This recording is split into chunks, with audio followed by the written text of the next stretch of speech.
2 German infantry and 2 German artillery, that's 4 at 2, about to roll into the Baltic states and hit this one Soviet guy there who's quaking like a posh duck.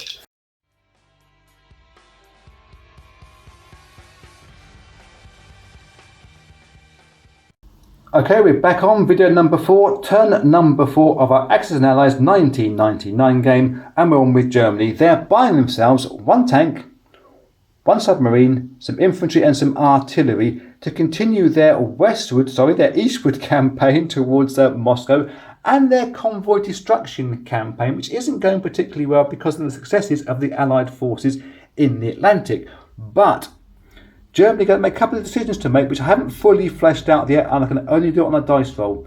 There's a lot happening here, so please stay with me with this.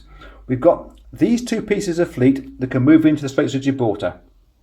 If they get into there, they can threaten to come out into the Atlantic. They'll be vulnerable to an American destroyer, 2 American destroyers, a fighter and a bomber. They can hit those forces and hit them hard. Should Germany stay back in the sea, the Allies can't really release these forces from there for fear of these guys getting out into the Atlantic. So Germany hanging back like a bunch of girly chickens would economically make some sort of sense. But should they go into Gibraltar, they would force the attack by the Allied forces, and that would possibly result in some expensive losses by the Allies as well. And I can't decide myself whether one move is better than the other. So to do that, we're going to roll a dice. We're going to roll a dice at 1 to 3. Germany are putting their big and brave boots on and are going to go into, let me balance that camera, and we're going to go into Straits of Gibraltar. Let's do a dice roll, see what happens.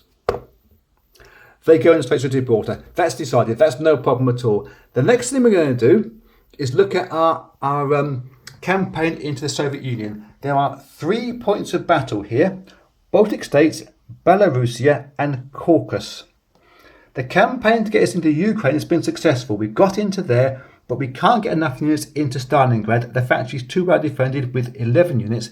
There's only 9 units in Belarusia. It's just, yes, it's 2 less than that, but we can get more units into Belarusia using our guys in eastern Poland and some of the Ukraine forces. So that's a better attack for us. Plus, being in there threatens Leningrad, Moscow and Stalingrad. Moscow or Soviets cannot defend all these places all at once. So by moving into there, we are really forcing the Soviets' hand now of backing their forces up as much as they can do and being as brave as they can do. Whether they try to retake Ukraine or not is entirely up to them. But we're also taking infantry artillery combinations, 4 guys from here into Baltic states. So should anything happen in Belarusia untoward, we can still attack the Leningrad factory. If we get the factory on the next turn, we got a building place. We should also be taking 2 artillery along with 2 planes from this air wing that's going to be hitting Belarusia, diverting 2 of those off into Caucasus to take 4 IPCs away from there, threaten the Ural states and threaten the Turkestan, Siberia areas as well. So Soviets cannot defend all over the place. Germany can attack in several different places. Let's get that first one up on the board, which would be the Caucasus, and I will see you there. This is the attack into Caucasus. We've got 2 German fighters rolling in at 3s and 2 artilleries rolling in at 2s. Can't see this being much of a problem for them, unless they miss with all their shots. The T-34 from the Soviets rolls in at 2 in defence. It misses as well. This is one of those battles, isn't it? It's going to be one of those days as well, I think. Let's roll it again for Germany. This time one of the fighters does score a hit. So the T-34 gets its dying roll in the Caucasus. And it does take out one of the artillery units from there. So one of those guys is lost. That German guy, that Soviet guy is lost there. That will go into the Caucasus. I'll adjust everything up now and I'll get that battle in the Baltic states on the board next up. This is the battle for the Baltic states. We got 2 German infantry and 2 German artillery. That's 4 at 2. About to roll into the Baltic states and hit this one Soviet guy there who's quaking like a posh duck. Let's roll all those at 2s, and they've scored 1 hit now. That would be one of the artillery's hits, so that guy is now lost and gone. And 1 red Ruski gets to defend at a 2 to see if he can do anything back to the Germans, and he misses entirely. So Baltic States has fallen very quickly, very easily. Those guys go back into Baltic States, and then we have the big one. The battle for Belarusia. Let me move all those planes into their tanks, artillery, infantry, and I will see you in one shake of a lamb's tail. Consider the lamb's tail well and truly shaken. We have got the German advance now into Belarusia, facing the 1 anti-aircraft gun that the Soviets have in there. Soon to be German, we think, because they will capture it when they successfully take Belarusia. They're going to do it, no problem at all. They just got to avoid this anti-aircraft gun rolling in at 1s against these 5 units, and they missed the flak entirely. No problem at all with that. That gun goes back into Belarusia, and now Germany start off the campaign proper. 1 bomber going in at 4s and 4 fighters going in at 3s. What can we do? They have done some pretty heavy damage. 1, 2, 3, 4 hits out of the 5 rolls. Ooh. So 1, 2, 3, 4. Then they have 5 tanks going in there. We use black dice for those. All at 3s as well. And they've scored 2 more hits. That is all of the Soviet infantry now gone. And there are now 9 dice. There's 5 artillery, which would be black dice. And there are 4 infantry, which are red dice. For Germany, rushing in on the ground.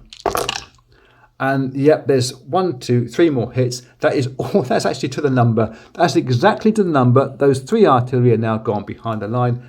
Soviets have lost Belarusia and lost it pretty easy. You have to say there was a bit of an overroll on the first round, and it's just continued nicely for Germany there afterwards. Soviets have got themselves 1, 2, 3, 4, 5, 6, or had themselves 6 infantry and 3 artillery with black dice.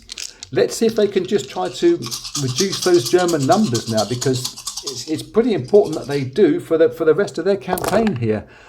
And it's not that good, really. There's just 1, 2, 3 hits off of Germany. So they'll lose that in infantry. 1, 2, 3, sorry, yep. Infantry. And all those ground units will be in Belarusia. There will be those guys landing in the non-com phase. I will see you when the board's a bit more tidied up. And Soviets are gulping, I think, at that. Okay, so we've reset the German forces now back into Belarusia. They've got 5 tanks, 5 artillery and infantry and anti-aircraft gun. We were going to park the planes into Ukraine SSR. Soviets could have come out with an annoying couple of infantry artillery combinations and done some expensive damage to the Germans without any kind of ground units to absorb that losses. So we had to move them back into eastern Poland. It was aggressive. It was an aggressive move parking there. We haven't done that. We have moved the fleet now into the Straits of Gibraltar, forcing the Allied now to come through and attack that fleet on turn number 4. So that's it for Germany's move. Next up will be the Soviets. They will have to decide, after a lot of thinking, what, where and if they can attack, or whether they're just going to be hanging back and spending their money on defensive units. But I'll see you in a short while. Well, the Soviets have had their thinking caps on and, well, partially taken them off for the last couple of days because I have become totally obsessed with Europa Universalis, Price of Power, and that's been absorbing me for the last 2 days. So I'm trying to catch up with where I was with the Soviet forces. And I think times are absolutely desperate for them now because Germany are knocking on the door of Moscow. They have to take that and hold it for 1 round. However, the Soviets can do something about it. They've got 20 IPCs, of which they can buy 6 infantry. That's all they can buy. They will be going into Moscow. There'll be some Soviet movements. These guys from Karelia into Leningrad, these guys in Karelia into Russia, so they're on the door of Moscow, trying to support that region itself. There's a spread of people from the Stalingrad factory. This one guy is going to go into Ukraine SSR. He can grab 2 IPCs. Yes, that anti-aircraft gun will change hands as well once again. That's not the important thing. The 2 IPCs are the important thing. We must have a battle though.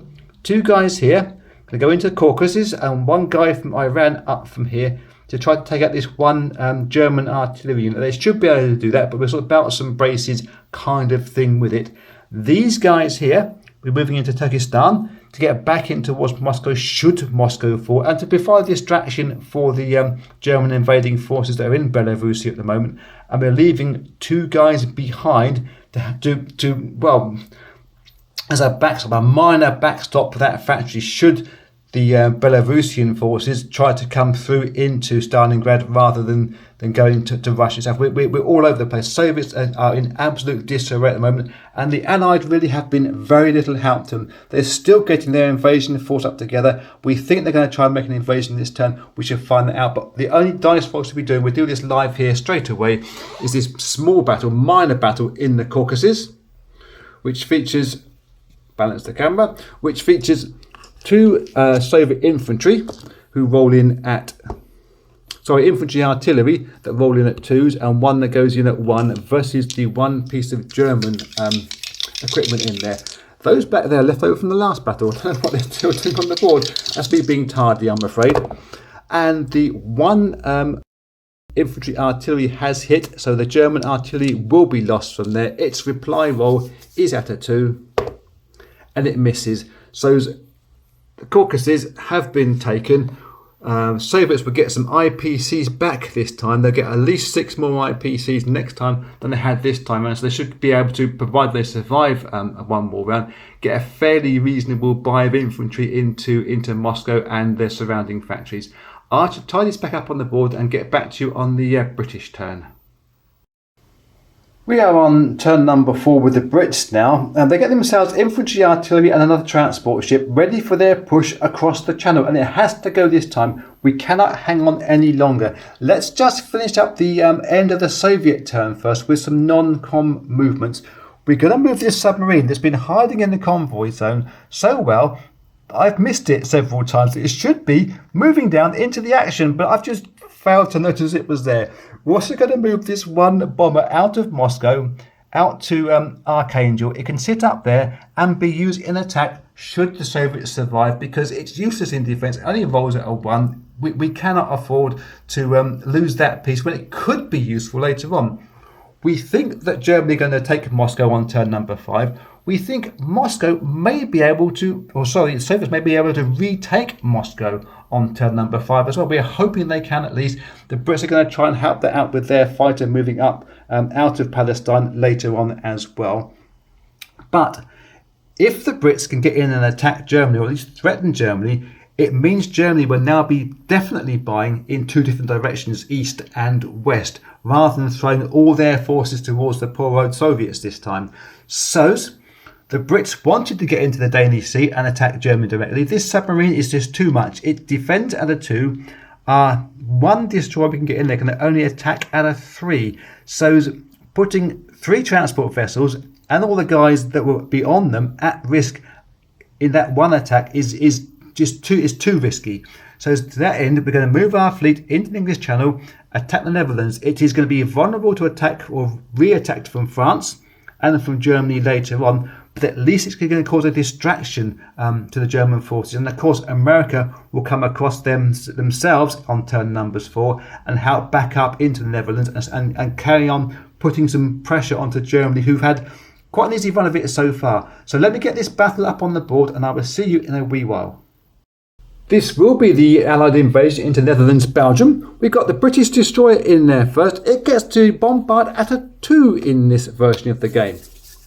So at a 2, 1 at a 2, what can it do? It can score a hit. Nice! Now, that'd be 1 off of the German forces straight away. One of those guys moved behind the line. There is now 4 infantry artillery from the Brits, plus 2 naked infantry rolling in. So 2s and 1s coming off their transports, raiding the beaches and scoring 2 hits. Yeah, okay, that's a little bit less than we hoped, but I guess it's good enough. So 1, 2. That means there are now 5 dice for Germany in reply. They all get to reply at 2s. Black dice for infantry for Germany, and scoring just the 1 hit. Yep, I think the Brits will be happy enough with that. They're going to lose 1 guy from there. those 3 guys have gone from Germany. We now have the second round of the attack from the beaches. We have 2 infantry, 2 artillery, and just 1 guy now running in naked. 2s and 1s.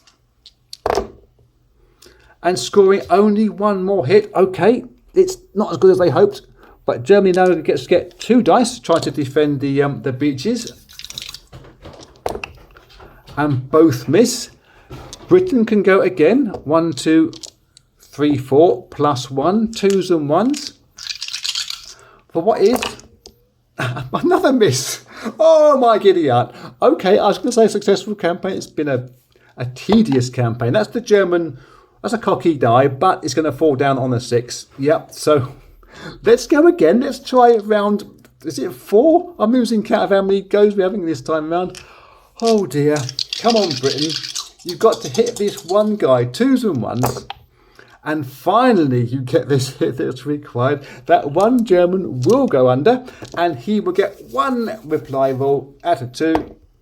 And he hits again. Oh dear. That's rather annoying for the Brits. They had every chance to make a better fist of that, but they did rather shoot themselves in there for a couple of times there. So these 4 guys there will go back into Holland and Belgium, and the destroyer, crossing my hands in front of myself, goes into there as well. This 1 fighter from down here in Palestine, 1, 2, 3, 4, up into Stalingrad.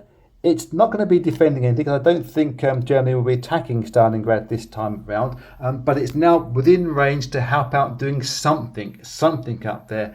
And should Germany attack down here into Palestine, well, yeah, they got a tank that attacks at 3 and ours defends at 2, but we have got 1 extra guy there. We're hoping it's enough to hang on. If not, well, we're in deep doo-doo.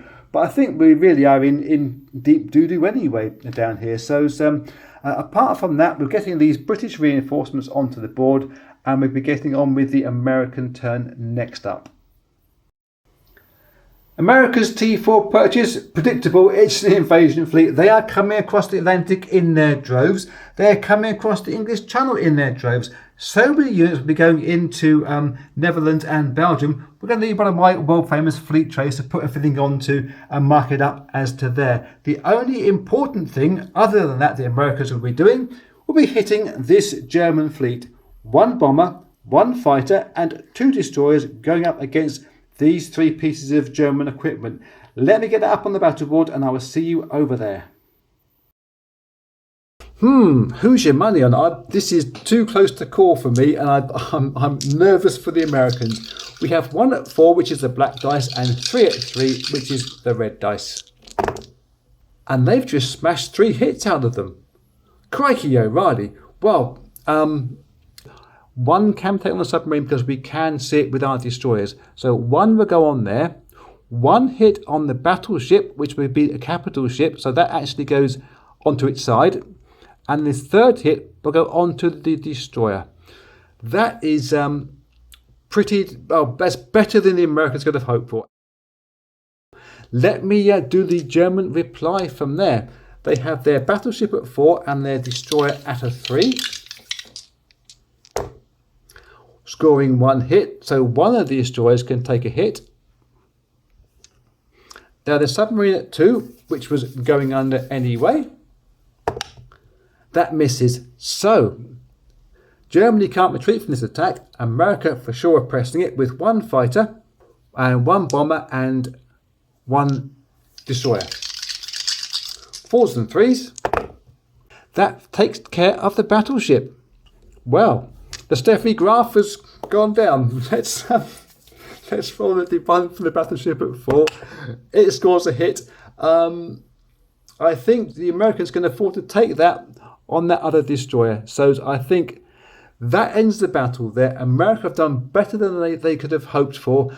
Those 2 planes, I've already counted it out, can all get back into Britain. I should tidy all that up because they can fly 1, 2, 3, 4 as the fighter. Bomber's got more range but doesn't need any more than that. And then back into the UK and help out with this advance into Germany on turn number 5. These guys that are be on these transport ships are in the UK at the moment will come across the channel and go into Netherlands and Belgium on this fleet tray. These guys will come across and load into to the UK. These guys go onto the board. You know how all that works. So I will see you in video number 5, turn number 5, and see if Germany can take Moscow. That'll be upcoming shortly.